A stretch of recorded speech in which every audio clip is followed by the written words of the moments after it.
എന്തിനാ 2002 ഇവര് ഭിന്നിച്ചു പോയപ്പോൾ ഈ ഭൗതികാഭൗതികം സൃഷ്ടി കഴിവൊക്കെ ഒരു വിഷയമാക്കിയപ്പോൾ അന്ന് MP അബ്ദുൽ ഖാദിർ കരുവമ്പോൽ എഴുതിയൊരു പുസ്തകമുണ്ട്, മുജാഹിദ് പ്രസ്ഥാനവും പുതിയ വിവാദങ്ങളും എന്നൊരു പേജിൽ ഒരു പുസ്തകമുണ്ട്.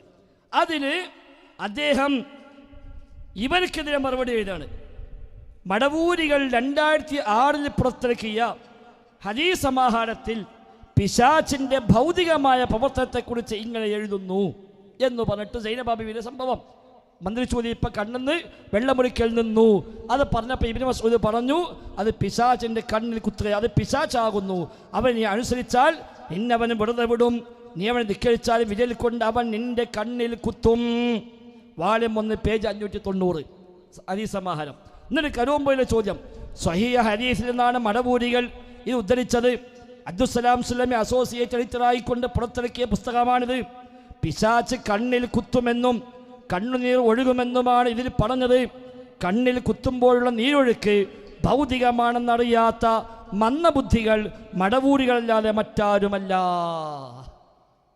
അപ്പം അന്ന് ഭൗതികമാണ്, ഇപ്പം ഭൗതിക ആവശ്യത്തിന് വേണ്ടി അത് അഭൗതികമായി.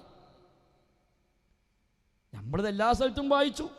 ഒന്നും നമ്മൾ ചോദിച്ചു വേണ്ട. 2007 വിചിന്തനത്തിൽ വന്ന ലേഖനം ഉണ്ടല്ലോ, അന്നും ഇന്നും എന്നും മുജാഹിദ് നിലപാട് എന്ന് അബ്ദുൽ ഖാദിർ കരുവമ്പോൽ സാഹിബിൻ്റെ ലേഖനം. നമ്മളെ കോഴിക്കോട് ജൂബിലി ഹാള പ്രോഗ്രാമിൽ നമ്മൾ ചോദിച്ചിരുന്നു, ആ ലേഖനം വിചിന്തനത്തിൽ ഒന്നും കൂടെ കൊടുക്കാൻ ധൈര്യമുണ്ടോ? ധൈര്യമുണ്ടെന്ന് പറഞ്ഞു, ഇതുവരെ കൊടുത്തിട്ടില്ല.